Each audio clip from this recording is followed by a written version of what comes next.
Thomas the Tank Engine was feeling bright and cheerful. It was a splendid day.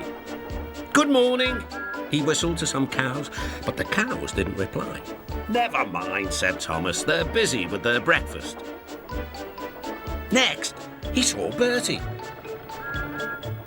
"Hello, Bertie. Care for a race today?" But all Bertie could say was, "Ouch! That's another hole in the road."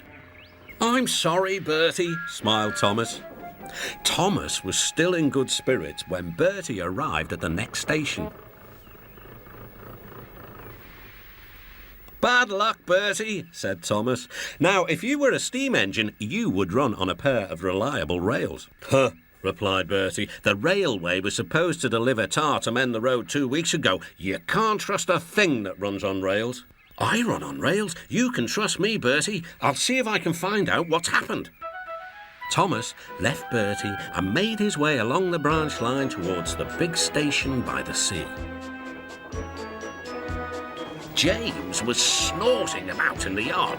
"It's too bad. Percy goes to work at the harbour and I do his job, here, there and everywhere." "Take that!" "Ooh!" groaned the trucks. "Just you wait, we'll show you." Gordon laughed. "I'll tell you what, James, if you pretended to be ill everywhere, you couldn't shunt trucks here or go to the quarry there, could you?" "What a good idea," agreed James. "Look, here comes Thomas. I'll start pretending now." Thomas was sorry to see the engines looking miserable. "Cheer up, it's a beautiful day." "Yes," grumbled Gordon, "but not for James." "What's the matter?" "He's sick," replied Gordon.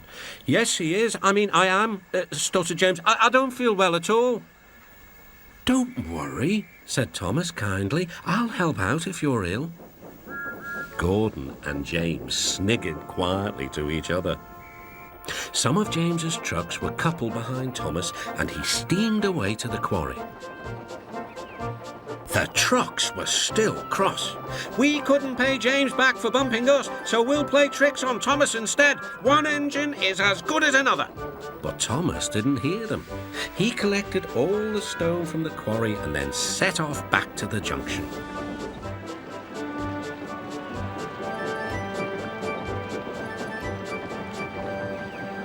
Danger lay ahead.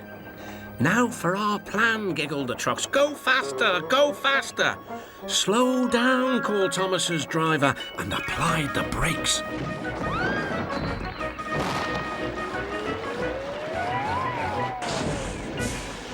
Poor Thomas stood dazed and surprised in a muddy pond as a toad eyed him suspiciously. "Bust my buffers," muttered Thomas. The day started so well, too. Duck pulled away the trucks, and Edward helped Thomas back to the junction. Suddenly, Thomas remembered about the missing tar. He told Edward all about it. "That's strange," said Edward. "A truck full of tar has been left at my station. That must be it. Driver will make sure it gets to Bertie now." Later, James spoke to Thomas. "I'm sorry about your accident," he muttered. "And so is Gordon. We didn't mean to get you into trouble." "No, indeed," spluttered Gordon. "A mere misunderstanding, Thomas. All's well that ends well."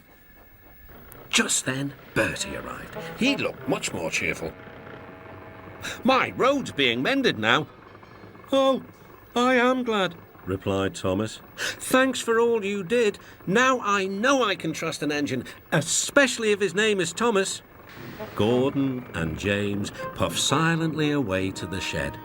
But Thomas still had company. "Well, well," he sighed. "What a day for surprises." The toad, who was looking forward to a ride home, noisily agreed.